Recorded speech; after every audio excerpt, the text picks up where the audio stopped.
E sim, as coisas mudam. Por isso, nesta manhã, eu quero que você saia daqui mesmo com o coração cheio de sonhos. Eu vou falar sobre sonhos nesta manhã. Eu convido você, mesmo assentado, com toda reverência, a abrir a palavra do Senhor aí no seu smartphone, no seu celular, ou mesmo a Bíblia ali de papel. Você, no Gênesis 37, acompanhe a leitura do texto bíblico. Gênesis 37, de 1 a 20.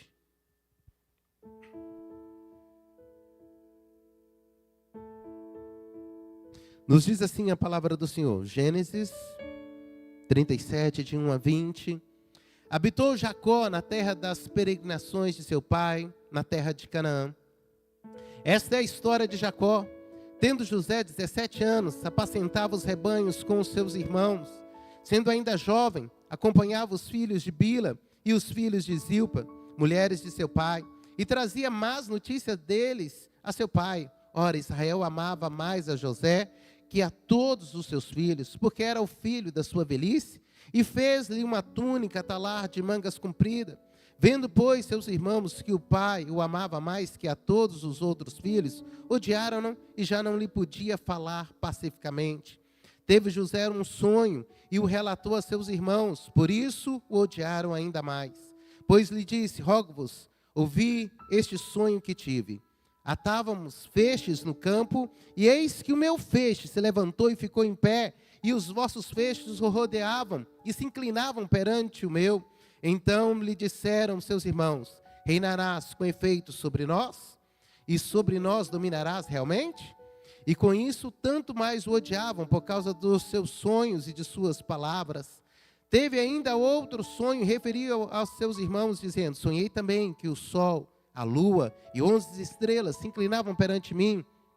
Contando a seu pai e a seus irmãos, repreendeu o pai e lhe disse, que sonho é esse que tiveste? Acaso viremos eu e a tua mãe e teus irmãos a inclinar-nos perante ti em terra? Seus irmãos lhe tinham ciúmes. O pai, no entanto, considerava o caso consigo mesmo.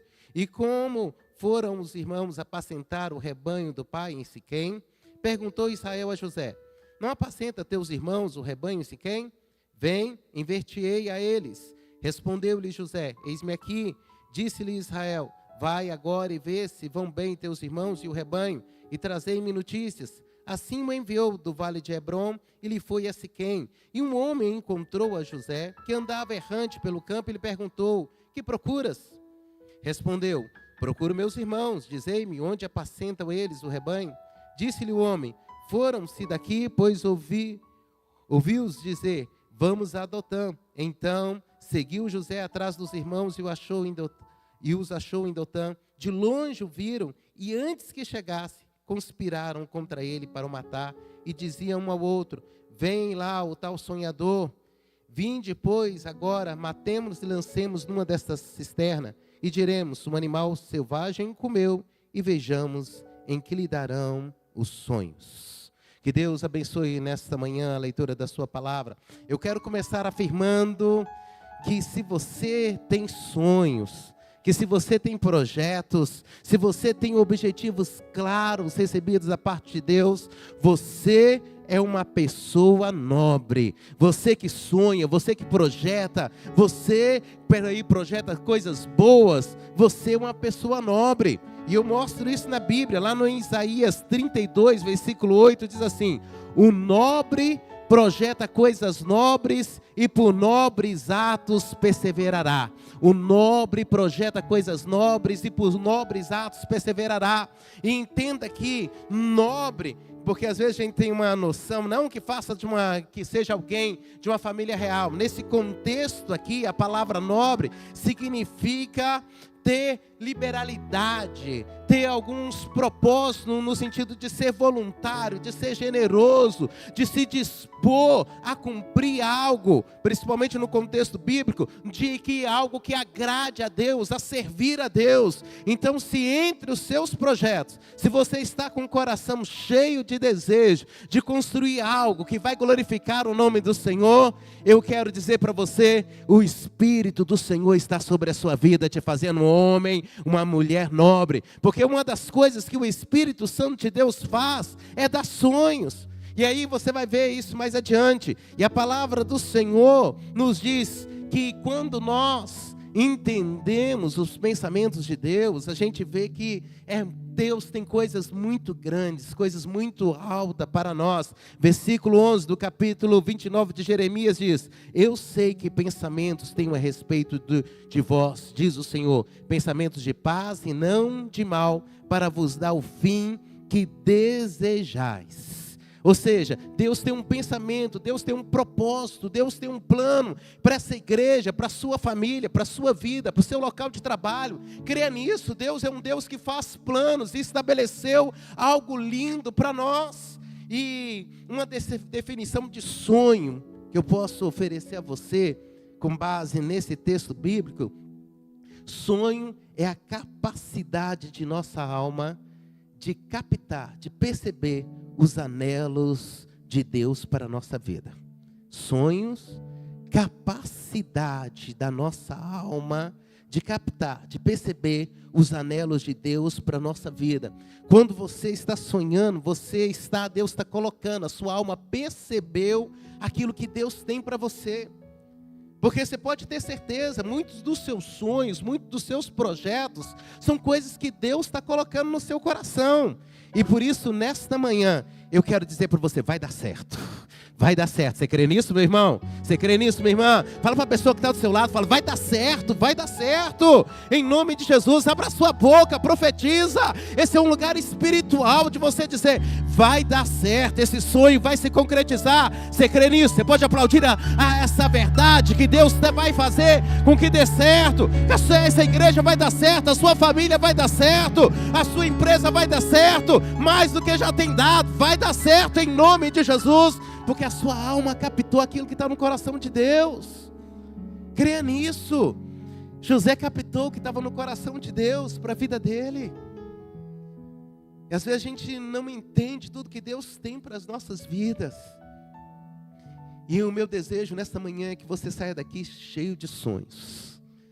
Você saia daqui cheio de esperança, acreditando, sabe, que as coisas vão dar certo, acreditando que dias melhores. Eu estive esses dias, parei numa farmácia, e aí o rapaz, era o último dia do mês de fevereiro, dia 29, né? E aí o rapaz falou: tudo bem com o senhor? Eu falei: tudo ótimo. Ele falou: o mês de fevereiro foi muito bom, né? Eu falei: mas o mês de março vai ser melhor. Ele falou: mas já foi bom esse fevereiro. Eu falei: mas você pode ter certeza, vai ser melhor para mim, para você, para essa empresa. Ele falou, ficou olhando assim. Eu falei: vai dar certo. Você entendeu, jovem? Ele falou: tá bom, amém, né? Não falou amém não, é que ele falou: tá bom. Eu falei: amém. Ele falou: amém. Eu falei: Deus te abençoe. As pessoas às vezes estão nivelando por baixo, e quem tem sonhos, ela precisa elevar o sarrafo. Você tem que acreditar nisso, que Deus tem coisas melhores para você. Por quê? Porque esse texto aqui, ele tem um objetivo muito claro. Entre os objetivos é traçar a peregrinação do povo de Deus. Você lembra que esse texto aqui foi escrito bem depois dessa história acontecer. O povo de Deus já estava firmado, já estava estabelecido como povo. Mas essa história é um momento histórico onde que o povo de Deus ainda não é povo, é uma família, é uma tribo. Nem tribo é direito, ainda é uma clã familiar que está peregrinando debaixo da promessa, mas está peregrinando. Não tem lugar certo, não tem moradia, e vai fazer esse link aqui no capítulo, porque como é que vai linkar lá o historiador, né, o escritor bíblico vai pegar a história do povo de Deus e mostrar como ele chegou no Egito. Chegou através de José, família de Jacó vai para o Egito por causa de José, então passa 430 anos, só depois vai ser liberto por Moisés. Então está fazendo esse link, mostrando como começa essa peregrinação do povo de Deus para o Egito. Mas tem nesse processo de peregrinação uma história de um jovem que tinha tudo para não sonhar. Porque afinal de contas, ele era discriminado pelos seus irmãos. Ele tinha perdido a sua mãe. Tinha um irmão mais novo que ele precisa dar atenção. E em meio, ele é só mais um peregrino de uma família que está enfrentando dificuldade, que não tem moradia, que arma a tenda, que desmancha a tenda, que vai para um lugar para o outro. E ele começa a sonhar coisas grandes, ele começa a receber coisas realmente da parte de Deus. A alma dele consegue captar aquilo que Deus tem não só para ele, mas para todo o povo dele. Porque o que diz respeito à história de José marca, como eu falei, essa transição de um povo, de uma tribo, de uma família para o Egito, que depois vai sair um grande povo do Senhor em direção à terra prometida. Mas ele consegue sonhar. E é com base na experiência desse jovem que conseguiu sonhar quando tudo não dava, sinalizava para ele não sonhar, que eu quero tirar algumas lições para nós. Se nós conseguimos captar aquilo que Deus tem para as nossas vidas e para que nós possamos efetivamente experimentar a concretização desses sonhos na nossa vida, nós precisamos aprender algumas lições espirituais. Primeira lição é que acredite, Deus tem dado sonhos a todos os seus filhos e filhas. Talvez eu comecei a falar aqui e você falar, eu não tenho sonho. Eu tenho pesadelo, pastor, porque tudo que eu projeto dá errado. Eu estava falando, às vezes, um tempo atrás, eu atendi uma pessoa no meu gabinete, que ela falou comigo, eu quebrei 5 vezes, pastor, eu já montei 5 empresas e quebrei. Ela estava indo montar a 6ª, quase que eu falo com ela, não monta. Foi quase que eu falei com ela, eu falei, meu Deus, eu falei, mas eu não posso falar isso. Eu falei, o que eu fiz foi, vou orar para que dê certo. Vou orar, porque quem é agora, é o momento. Se você tem esse sonho, corra atrás. Quem sou eu para dizer que não vai dar certo? Se Deus colocar um sonho no seu coração. Porque Deus tem dado sonhos e volta a repetir, você tem que entender, você tem que começar a projetar, você tem que sonhar, você tem que receber da parte de Deus. O texto a partir do versículo 5 diz, teve José um sonho e relatou aos seus irmãos, por isso o odiaram ainda mais. Eu quero dizer para você, olha o que diz também em Joel, capítulo 2, versículo 28 e 29. E acontecerá, depois que derramarei do meu espírito sobre toda a carne, vossos filhos e vossas filhas profetizarão, vossos velhos sonharão e vossos jovens terão visões, até sobre os servos e sobre as servas derramarei do meu espírito naqueles dias. Característica de quem experimentou o derramar do Espírito Santo de Deus na sua vida é uma pessoa que tem sonho, é uma pessoa que tem visão, é uma pessoa que profetiza. E no contexto desse livro de Joel, visão, profetizar, sonhos tem o mesmo significado, diz respeito à capacidade de perceber aquilo que Deus tem para os nossos futuros. Eu quero dizer para você que você é cheio do Espírito Santo, então você tem capacidade de sonhar, você tem capacidade de ter visões. E quando eu digo visões, não só que a gente pensa assim, visões a gente pensa logo no Apocalipse, né? Em Ezequiel, Vale de Ossos Secos, Deus vai me dar aquela visão, revelação, Deus vai me contar a fofoca que ninguém me contou. Nada disso, meu irmão, o Espírito Santo de Deus não é fofoqueiro, Deus não vai te mostrar coisa para você ficar aí sabendo da vida dos outros, nada disso. E nem Deus é cartomante, nem para você saber do seu futuro, nada disso como dia marcado, como carta marcada, não. Deus vai te dar um direcionamento, Deus vai te dar estratégia, Deus vai te dar ânimo. Quando você acredita que a coisa vai dar certo, você sai animado, você vai empolgado, e é isso que o Espírito Santo de Deus faz na vida de uma igreja, é isso que o Espírito Santo de Deus faz na vida de uma família, é isso que o Espírito Santo de Deus faz na vida de um homem, de uma mulher. Enche de sonho, enche de capacidade, que o amanhã vai ser muito melhor do que o hoje.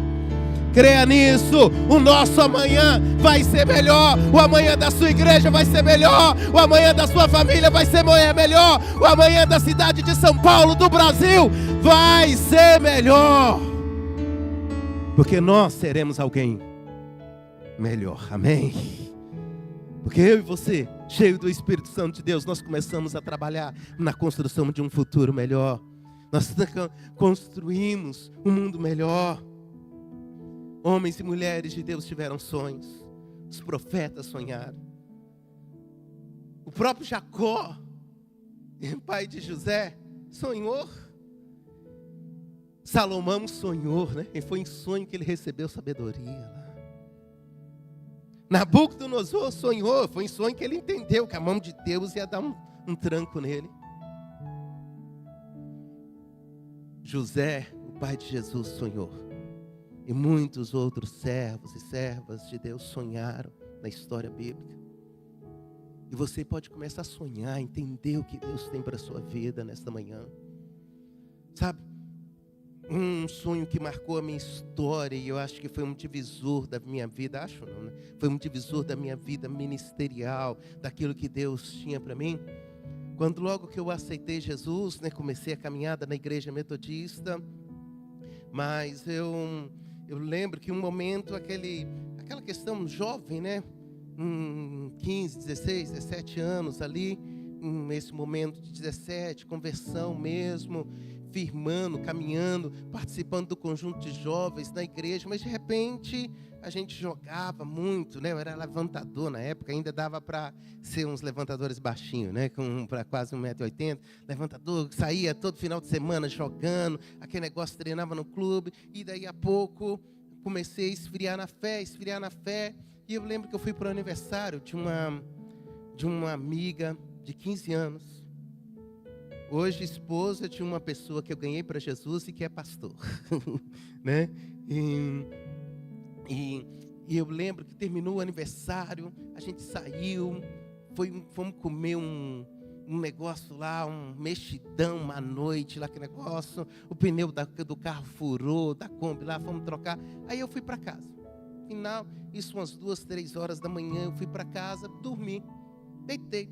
Quando eu deitei, eu de repente acordei com um carro de som pregando. Eu falei, meu Deus do céu, esse pessoal é doido. Falei, o pessoal vai brigar demais, umas 3 horas da manhã, carro de som na rua, essa hora. O que esse pessoal está pensando? Eu falei, meu Deus, vai dar o maior B.O. Eu falei, Jesus, mas esse moço é corajoso demais. Mas eu não sabia que eu estava num sonho. E de repente, eu deitava assim, de um lado, tinha uma janela, do outro lado meu irmão, deitado assim, tudo, eu na cama. E aqui nessa janela do meu irmão, aparece o pastor pregando. Bem assim, tipo projeção, né? Pastor pregando, falando, olha meu servo, isso é tomado uma profecia, e fala, eu tenho um projeto para você, eu tenho uma obra na sua vida, mas você precisa se posicionar, você precisa entender o que eu tenho para a sua vida, porque do jeito que está, o inimigo está querendo te destruir. Quando ele falou, o inimigo está querendo te destruir, aí ele apontou assim, e aqui em cima da cama, assim, tinha janela no meio, entre a minha cama, do meu irmão, aquilo ali, aí em cima da minha cama, aquela visão, né, macabra, assim, o inimigo, e aí você sente aquela opressão, né, e na hora que você sente aquela opressão, fala, tá repreendido em nome de Jesus. Quando eu acordo, eu estou sentado na cama, assim, né? Eu falei, opa, era sonho. Eu falei, ei, Jesus, me perdoa, preciso me ajeitar com o Senhor. E aí, naquele dia de manhã, voltei a dormir, né? Não fui para a escola dominical, mas fui numa casa de uma irmã da igreja. E aí saí caminhando, morava uns 4, 5 quarteirões da minha casa. E aí quando eu estou chegando, ela era a líder do conjunto da juventude. E aí quando eu estou chegando na casa dela, ela está saindo do portão. E aí eu falo assim, irmã Lucy, eu tive um sonho. Ela falou, eu sei, João. Eu falei, sabe? Ela falou, Deus ainda continua sendo o Deus de Daniel, que revela sonhos. Sonhou com o inimigo te pegando, não foi, João? E aquele dia ali foi um divisor na minha vida, porque desse dia nós fizemos uma campanha de 40 dias no monte, sabe? Aquilo ali de propósito, de busca de Deus. E aí eu falei, eu não quero mais sair da presença desse Deus. Mas o sonho motivou. O sonho. E aí eu comecei a sonhar em ser um pregador da presença da palavra de Deus. E você pode ter certeza, desse dia em diante, meu irmão, todo dia, eu tenho que pedir perdão a alguns pastores, né? Alguns já morreram, que foram meus pastores. Eu pensava assim, né? Vai acontecer alguma coisa com o pastor pode passar mal, não aparecer para pregar hoje, sabe? Porque eu queria levar eu levava sempre um sermãozinho pronto na Bíblia, sabe? Aquilo ali, um rascunho. Falei assim, se ninguém tiver preparado para pregar, eu estou preparado para pregar, sabe? Se ninguém tiver preparado para falar alguma coisa, eu estou. Eu falei, vai que hoje o pastor, o carro dele quebrou, ele não vai aparecer na igreja, né? Olha, isso é infantilidade, né? E aí, daí a pouco o pastor me colocou na congregação, daí a pouco o pastor me chamou para dirigir um culto, daí a pouco a gente já estava no seminário pregando, e daqui a pouco eu sou pastor da Catedral de São Paulo, né? Você precisa aceitar os sonhos que Deus tem para você. Você precisa alinhar. Deus tem muito mais para você. Eu quero nessa manhã liberar que Ele é poderoso para fazer infinitamente mais do que tudo que pedimos ou pensamos, segundo o seu poder que nós opera. Amém, meu irmão? Amém, minha irmã? Então, nessa manhã, receba sonhos da parte de Deus, em nome de Jesus. Eu quero liberar essa palavra, Deus, sobre este lugar. Homens e mulheres que aqui estão, homens e mulheres que estão acompanhando essa transmissão, homens e mulheres que vão acompanhar em algum momento, irão receber sonhos da parte de Deus, da parte do Espírito Santo de Deus, em nome de Jesus. Você crê nisso? Aplauda esse Deus que vai te dar sonho. Fique atento, Deus vai te dar sonhos. Deus vai colocar sonhos e projetos no seu coração e vai te levar para lugares altos, em nome de Jesus. Segunda lição que eu quero que você aprenda nessa manhã é que sonhos sempre têm opositores. Quem sonha precisa aprender a lidar com oposição. Quem sonha precisa entender que não vai ser algo fácil de acontecer. É sonho de Deus, é melão com açúcar, né? Mamão com açúcar, chupetinha no mel. Não é, irmão. Não é. Primeiro porque os nossos sonhos não são sonhos de Deus. Os sonhos de Deus não são nossos. Primeiro que vai contrariar muitos dos seus sonhos. Mas preste bem atenção, olha o que diz o versículo 8 do capítulo 37, que nós acabamos de ler. Então lhe disseram os seus irmãos: reinarás com efeito sobre nós? E sobre nós dominarás realmente? É uma interrogação. E com isso tanto mais o odiavam, por causa dos seus sonhos, de suas palavras. Eu nem quero gastar tempo dizendo que algumas lutas, mas eu vou fazer isso, né? Que a gente enfrenta não tem nada a ver com guerra espiritual. Tem a ver com a nossa boca grande. Primeira luta que José enfrentou, porque ele falava demais. E às vezes a gente ofende as pessoas, fala mal das pessoas sem perceber. Se você quer viver sonhos de Deus, aprenda uma coisa, meu irmão. Pare de falar mal dos outros. Não é as outras pessoas fracassando que você vai ter sucesso. Não tem nada a ver o fracasso dos outros com o seu sucesso. Tem nada a ver os outros serem incompetentes com a sua competência. O fato, não adianta eu tentar operar alguém. O fato de um médico ser incompetente, não quer dizer que eu sou competente para operar. O fato de alguém, de repente, não ter capacidade para desempenhar alguma função, não implica necessariamente que eu tenha capacidade. José falava mal, isso trouxe guerra para ele, não facilitou em nada a vida dele. Isso é só um parênteses para você. Mas preste bem atenção. Outro parênteses, antes de falar dos opositores, é que quem sonha, sai na frente. Quem sonha, governa. Diga comigo, quem sonha, governa. Quem sonha, governa, irmãos. O pessoal perguntou, com certeza, será que você vai realmente reinar sobre nós? Porque eles não tinham sonho, não tinham projeto. E quem eu escutei ontem, sabe, eu nunca tinha visto essa frase. O pessoal aqui, deixei a Gabi para o ensaio do louvor, fui comprar um própolis, que a garganta não estava bom, fui aqui, né, na rua aqui, do lado, tinha visto que tinha uma passada ali, tinha visto que tinha uma casinha de própolis, fui ali e fui comprar. Uma pessoa falou, né, estava conversando, duas meninas conversando, e uma virou para a outra. A pessoa falou que gosta de qualquer coisa. Quem gosta de qualquer coisa não gosta de nada. Eu nunca tinha pensado nisso. Não, porque uma das amigas perguntou para outra, o que você vai comer? Ela falou, qualquer coisa, para mim tá bom. Ela falou, quem gosta de qualquer coisa não gosta de nada. Você tem que ter projeto. Eu fiquei pensando, né? Não sei se eu estava com a mente na mensagem, naquele orando a Deus, tudo. Eu falei, meu Pai do céu, mas não é verdade? Não tem direcionamento, não tem foco, não sabe o que quer. E por isso não governa. Agora, se a gente sabe onde quer, se nós sabemos aonde que nós queremos chegar, faz toda a diferença.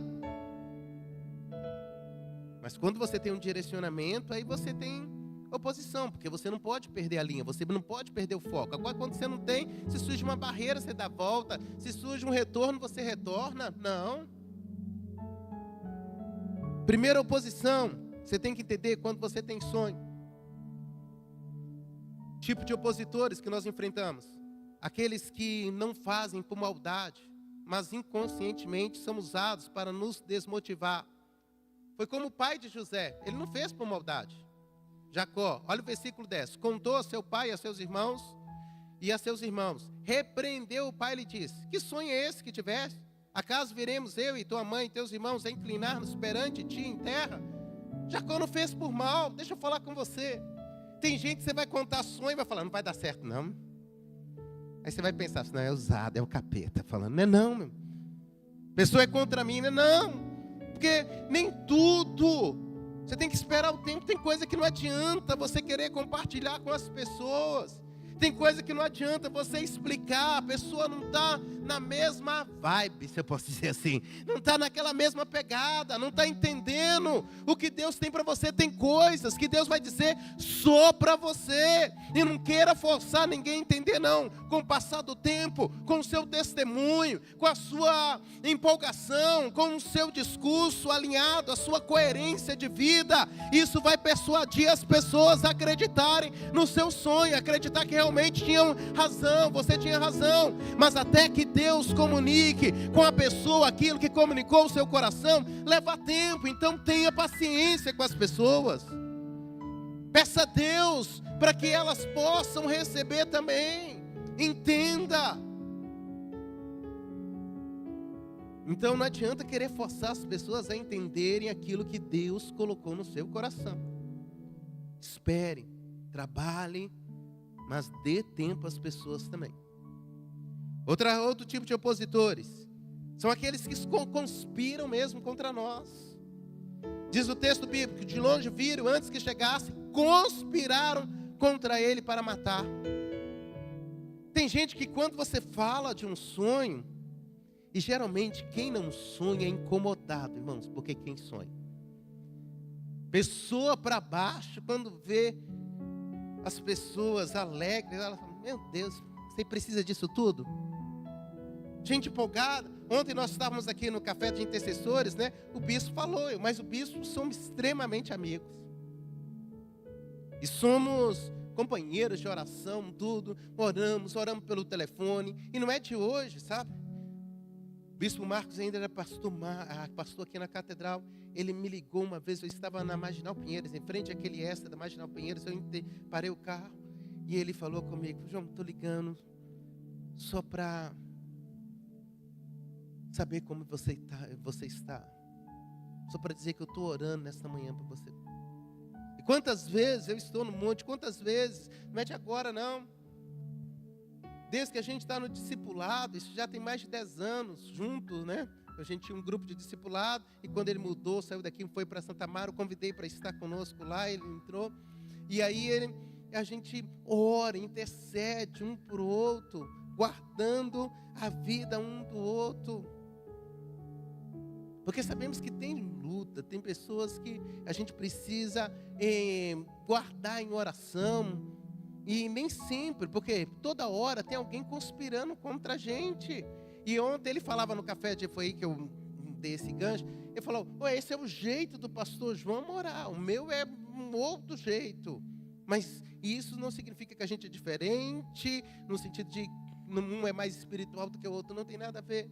Mas tem gente que não aceita quando alguém é sonhador, quando alguém tem projetos, porque perdeu a capacidade de sonhar, perdeu a capacidade de acreditar que as coisas irão melhorar. E quando chega alguém querendo empolgar, dizendo, olha, meu Deus, isso aqui vai dar certo. Eu lembro daquele filme, Pet Theater, né? O Amor é Contagioso. Uma das reclamações da equipe que acusava ele, da pessoa, é que ele tinha alegria excessiva. Tem gente que fica chateado com gente que é alegre.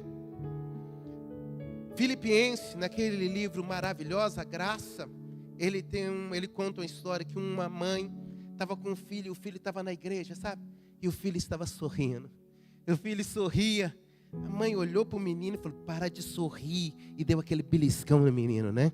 Aí o menino começou a chorar, falou, agora está melhor. Na igreja é assim.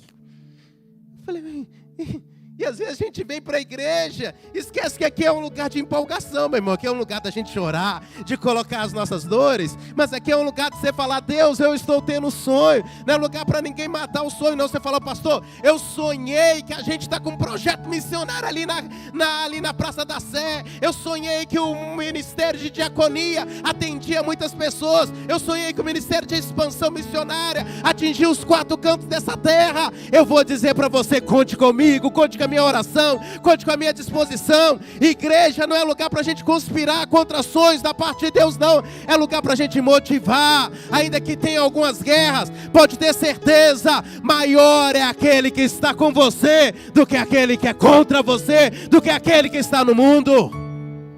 Por mais que tenha opositores, vamos se levantar para cair em nome de Jesus. Mas tem que aprender isso. Vai ter opositores. E tem aquelas pessoas, né, que estão só para observar. São indiferentes. Ficam só para ver se a coisa vai dar certo ou errada. Deixa eu dizer para você, minha oração nesta manhã é que você não seja assim.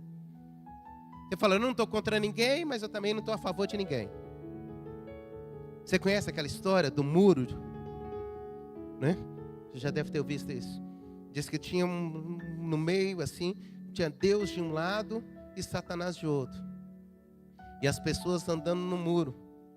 E aí puxava o diabo, puxava as pessoas que estavam indo para o lado de Deus, aquilo ali tudo. E aí Deus puxava, né? Metaforicamente, tá, pessoal? Deus não fica nessa briga não, viu? Então, puxava as pessoas para o lado dele. E de repente, enquanto que uma pessoa estava bem em cima do muro, bem no meio do muro, só o pessoal do lado de Deus que ficava falando, vem para cá, vem para cá.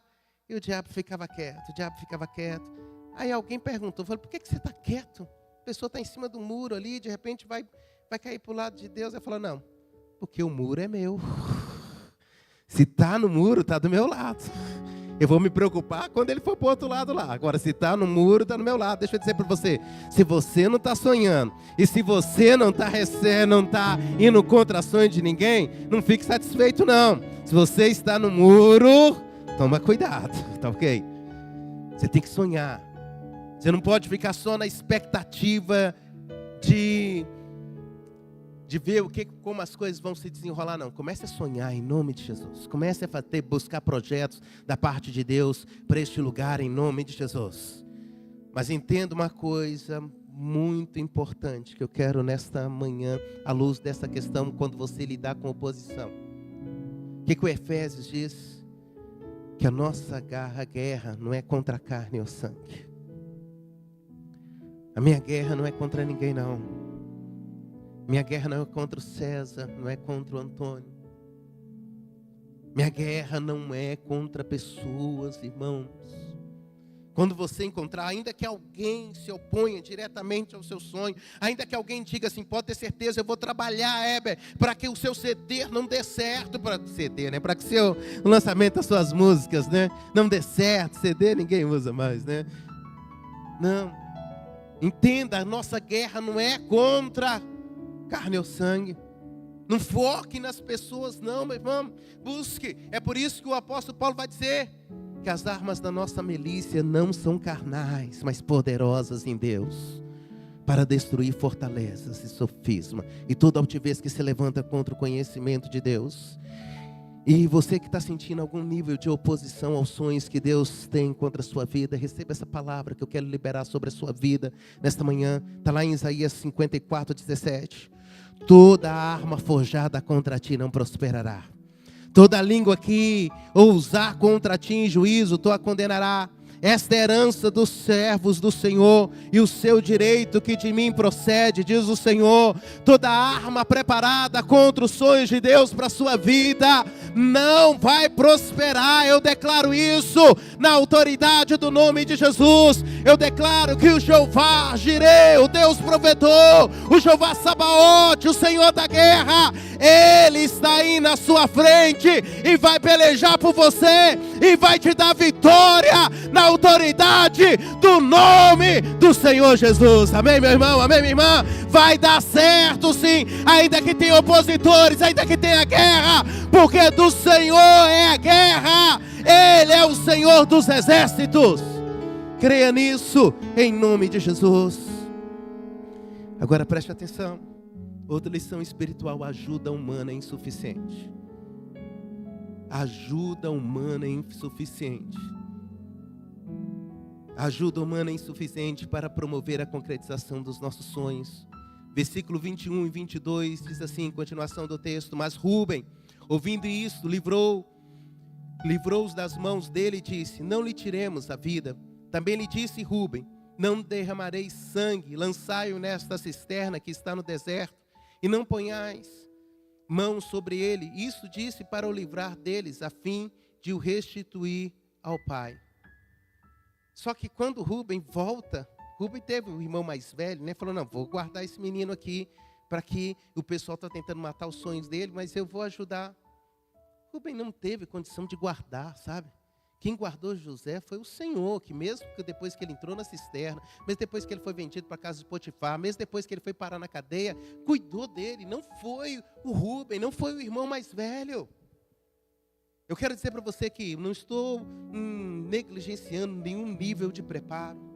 Você tem um sonho, você tem que estudar, você tem que se profissionalizar, você tem que ser bom nessa área onde que você trabalha, você tem que entender desse projeto. Você está precisando de uma porta de emprego, envie o currículo, faça curso de reciclagem. Deus colocou um sonho na sua vida, Deus colocou um sonho de fazer viagem. Começa a comer menos McDonald's, sair menos, comer menos pizza, guardar dinheiro. Não estou te falando que você não tem que fazer nada disso, mas eu estou dizendo que ainda que você faça um monte de coisa, se você não contar com o favor de Deus, irmãos, seus sonhos vão ser frustrados. Seus sonhos vão ser abortados. Ainda que alguém te prometa: vou te ajudar, seus sonhos vão ser frustrados. É o que diz lá o Evangelho de João, capítulo 15, versículo 5. Sem mim, nada podeis fazer. Foi o que aconteceu. O rei tentou livrar Daniel da cova dos leões. Trabalhou o tempo todo e não teve jeito de fazer nada para Daniel. E quem guardou Daniel foi Deus. Ainda que seja um rei que esteja cooperando com você, se Deus não te guardar, se Deus não te ajudar, não vai dar certo. Entenda isso, comece a depender de Deus. Entrega o teu caminho ao Senhor, confia nele. E o quê? E o mais Ele fará. Eu quero nesta manhã ministrar sobre a sua vida, irmãos, que Deus vai fazer mais. Que Deus vai fazer mais. E quando eu digo mais, entenda isso. É aquela coisa que nem eu, nem a pastora, nem os pastores, nem o seu melhor amigo, nem a sua esposa, nem o seu esposo, nem o seu filho, nem sua filha pode fazer por você, mas Deus pode. Deus pode fazer por você. Eu quero ministrar nesta manhã. Fala: Deus, para que o sonho do teu filho, para que o sonho da tua filha, eu não sei que sonho que é, seja concretizado, que o Senhor faça o mais. Que o Senhor trabalhe além dos recursos humanos, além das cooperações humanas, além das parcerias humanas. Que você faça de Deus o seu ajudador. Amém? Em nome de Jesus. Correndo um pouquinho, outro ponto. Nunca troque os sonhos de Deus pelo prazer momentâneo do pecado. Nunca troque os sonhos de Deus pelo prazer momentâneo do pecado. Gênesis 39, 9 diz assim. E aí o texto está falando quando José estava na casa de Potifar. E a mulher de Potifar tentou José. Ele diz: ele não é maior do que eu nesta casa, em nenhuma coisa me vedou, senão a ti, porque é sua mulher. Como, pois, cometeria eu também maldade, pecaria contra Deus? José não trocou, ele tinha um sonho. E se José pega a esposa de Potifar, ele estava trocando, foi o que Esaú fez. Esaú trocou o direito da primogenitura por um prato de lentilhas, pelo apetite desregrado dele. Ninguém ia morrer. O texto diz que Esaú falou: se eu não comer eu vou morrer. Não, às vezes a gente pensa, a gente só está focando naquele momento, só está focando naquela necessidade física, só está focando na nossa ambição pecaminosa. Deixa eu dizer para você, não esqueça que as coisas que Deus preparou para você, como diz o apóstolo Paulo em Coríntios, nem olhos viram, nem ouvidos ouviram, nem jamais penetrou em coração humano o que Deus tem preparado para aqueles que o amam. O que Deus tem preparado para você é melhor do que qualquer banquete nessa terra, meu irmão. É melhor do que qualquer coisa que você já pensou, creia nisso. Mas mesmo aqui agora, acredite, não troque, não negocie princípios, não negocie a santidade de Deus na sua vida. O problema nosso como pessoas cristãs, como igreja, não diz respeito à falta de poder de Deus, falta de santidade, de nos conservar puro, de não nos contaminarmos, de termos linguagem sã, não colocar diante dos nossos olhos coisas que sejam abomináveis. A gente não pode trocar os apóstolos, mesmo depois de serem chicoteados, lá em Atos 5, proibido de falar do nome do Senhor. Eles continuaram firmes e dizem: importa antes agradar a Deus do que aos homens. Não troque os sonhos de Deus pelo prazer dessa terra, por uma festinha, por uma bebida, por um lugar que não condiz com a mensagem do Evangelho de Cristo Jesus que você professa. Se guarde, se mantenha santo, se purifique. À medida que a gente se purifica, você pode ter certeza, Deus começa a abrir os caminhos, Deus começa a fazer coisas maiores na nossa vida. Moisés, diz o texto, não trocou o prazer dessa terra, não colocou como prioridade o prazer dessa terra em detrimento aos prazeres do céu. Olha o que o escritor de Hebreus diz, Hebreus 11, 24 a 26. Pela fé Moisés, quando já homem feito, recusou ser chamado filho da filha de Faraó, preferindo ser maltratado junto com o povo de Deus a usufruir prazeres transitórios do pecado, porquanto considerou o opróbrio de Cristo por maiores riqueza do que os tesouros do Egito, porque contemplava o galardão. Minha oração nesta manhã aqui é que você seja um homem, que você seja uma mulher que agarre os projetos de Deus. Que não troque. Quando o diabo te oferecer, Judas trocou Jesus por 30 moedas de prata, irmão. A gente acha um absurdo, mas vira e mexe, a gente troca a santidade, a presença, o derramar do Espírito Santo de Deus. Nós cantamos aqui, eu preferi estar, na casa de Deus, em outras palavras, do que estar em qualquer outro lugar. Essa é a palavra do salmista: mais vale um dia na tua casa do que 1000 em outro qualquer. É por isso que eu estou falando que eu estou sonhando com uma igreja que tenha culto à noite também. Sabe o que é? E a gente vai começar no dia. Porque para mim, você sabe assim, um dia desse a pastora falou: sai de casa, vai para um culto. Ela falou: não estou aguentando ser daqui dentro de casa no domingo à noite. Aquela inquietação, aquele negócio, aquela coisa. Eu falei: não. E aí ela falou: vai, rapaz. Porque eu falei: não. Eu tenho que estar no culto, mas para mim, meu irmão, não precisa estar pregando. Eu gosto de culto, eu gosto da presença de Deus. Não interessa para mim Faustão, não interessa final de campeonato. Gosto desse jogo, mas estar na presença de Deus, eu não troco as coisas de Deus por nada nessa terra. Eu quero a presença de Deus. Fala: pastor, você só sente no culto a presença de Deus na casa? Não, meu irmão. Só na igreja? Não, mas igreja é um lugar especial que Deus nos chamou para cultuar, para sonhar. Lá eu recebo, lá eu alimento, lá eu saio curado, lá eu ministro cura. E é por isso que eu quero impregnar você de sonhos de Deus, e que você não troque os sonhos de Deus por nada nessa terra. E última coisa, para a gente acabar: os sonhos de Deus para você não acaba quando alguém disse que acabou. O sonho de Deus não acabou quando alguém disse que acabou. Não acabou. Pronto. Não acabou. Alguém chega para você e fala: acabou. Não acabou. Você recebe um exame que diz: não acabou. Eu era pastor lá no Ângela ainda, Luiz Alceu. Falei Luiz Alceu porque ele esteve lá no Ângela, né, me visitando, né, um bom tempo atrás. Né? Daniel é meu ovelha lá do Luiz. Foi lá do Ângela. Os meninos aqui. Eu estava atravessando a rua, sabe? Tem um Boi Mirim e tem a Comendador Santana, perto da loja da Casa Bahia. Eu estava atravessando a rua e eu vi uma irmã da igreja passando. Raquel, o nome dela. E aí eu vi ela grávida, eu tive uma visão dela grávida. Sabe? Eu tive a visão dela grávida e eu cheguei, estava indo para o culto de oração. Aí daí a pouco ela chegou no culto. E eu falei assim: Raquel, Deus me mostrou você grávida. Ela falou: pastor, tem alguma coisa errada.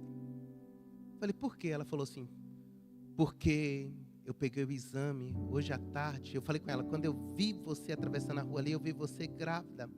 Ela falou: eu peguei o exame hoje à tarde. Aquela hora eu estava voltando de pegar o exame e deu negativo. Eu falei: de farmácia? Ela falou: não, de sangue, deu negativo. Eu falei: faz na segunda-feira de novo. Eu vi você grávida. E na segunda-feira ela fez. E ela estava grávida. Porque Deus é Deus, meu irmão. Ainda que alguém diga não, se Deus falou sim, é sim. É sim. Os irmãos de José, versículo 31 adiante, diz assim: então tomaram a túnica de José, mataram um bode e molharam no sangue, enviaram a túnica, está lá de mangas compridas, fizeram-na levar a seu pai e lhe disseram: achamos isto, vê se é ou não a túnica de teu filho. Ele a reconheceu e disse: é a túnica de meu filho, um animal selvagem o terá comido realmente. Certamente José foi despedaçado. Inimigo é assim, mentiroso. Os irmãos sabiam que José não tinha morrido, mas impregnou o coração de Jacó dizendo: morreu. Aquela história dos sonhos de José morreram. Talvez alguém vai chegar para você e falar assim: olha, aquela história do sonho do pastor de ter uma igreja que tem culto de manhã e à noite, morreu, não deu certo não. Não acredite nisso não. Como eu fui lá, só tinha uma pessoa, só tinha um pastor lá. Não tem importância não, vai chegar o dia que vai ter a multidão. Creia nisso. Não sei o que você ouviu de alguém, resultado negativo, sabe? Eu fiquei muito em paz quando meu irmão faleceu. Eu falei para vocês aqui no último culto.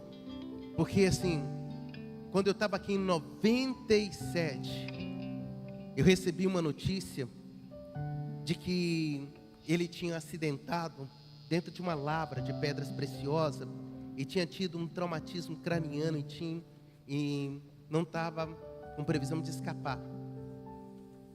E ele foi para o hospital fazer cirurgia. E aí minha irmã me ligou, sabe? A gente não tinha nem celular naquele tempo. Tinha no Pombal, né? Com o prédio lá do seminarista. Você tinha um telefone comunitário, ela ligou, alguém ligou. E aí a minha irmã me ligou, e alguém me chamou, eu atendi lá. E aí ela falou: olha, o médico falou que só Deus. Quando ela falou assim, foi dando as notícias, meu coração apertou. Mas quando ela falou assim, o médico falou que só Deus para ele escapar. Eu falei assim: repete essa frase. O que o médico falou? Só Deus. Eu falei: eu conheço Deus. Eu conheço Deus. E subimos, sabe? Isso era 11 e pouca da noite. Nós começamos a orar naquele local. E um colega que morava num outro apartamento ao lado lá, ele disse que estava no banheiro. O nome dele Paulão, do Paraná. Ele disse que estava no banheiro. Ele disse, falou assim: ô João, eu não sei o que vocês estavam orando lá no outro dia de manhã. Ele falou: mas eu sei que eu fui tomado por uma presença do Espírito Santo de Deus lá no banheiro. E quando isso foi numa terça-feira, eu peguei o ônibus aqui quinta-feira. Sexta-feira de manhã, eu cheguei em Valadares. Sexta-feira à tarde, eu entrei na UTI, como já pastor acadêmico. E aquilo ali, entrei na UTI e tudo, e comecei a orar. E uma presença tão forte tomou conta daquele local, que a chefe da UTI falou o seguinte: falou, olha, se eu não quero orar para todo mundo aqui não. Quando eu orei para o meu irmão, pergunta se o macaco quer banana, né, meu irmão? Aí eu me senti à vontade, né? A médica falando, pode orar na UTI. Aí eu saí andando, assim, levantando a mão, sabe? E o pessoal, todo mundo olhando, né? Não sei se a médica era crente, que ela falou, pode orar. Aí eu passava a mão em cima dos negócios dos enfermos, aquilo ali, foi aquele avivamento, dentro daquele local lá. E aí tudo bem, foi à tarde isso. No sábado de manhã, a gente recebe um telefonema em casa do hospital. E aí o coração apavora, né? Falou, da família tal, aqui é do hospital tal. Ele falou, venham para cá, porque o Alencar está de alta para o quarto. A expressão do médico, na hora de transferir ele da UTI para o quarto, falou, o que aconteceu nessa noite? O médico me perguntou. O que aconteceu nessa noite? E a gente falou, o poder de Deus. Eu não sei se você recebeu alguma má notícia, mas eu sei que os sonhos de Deus para você não vão morrer, amém? Se coloque em pé, eu quero orar pelos seus sonhos, enquanto que o ministério ministra essa canção. Eu quero convidar você a colocar os seus sonhos, eu quero convidar, em nome de Jesus, eu sei que você de repente recebeu um cartãozinho de oração. Alessandra, faz favor para mim, minha irmã. Aqui, tenho chamado a Alessandra aí como coordenadora da oração. Vem cá, fazendo favor. Enquanto o ministério está cantando aí essa música, você tem duas opções. Eu vou dar para você. Se você quiser colocar o seu pedido, já vim colocar o seu pedido, como sendo um sonho que você quer concretizar, pode. E se você quiser vir, você não escreveu e quiser colocar aqui no altar a sua vida, nós temos a equipe pastoral que nós vamos orar por você. E Deus vai fazer um milagre, eu creio nisso em nome de Jesus.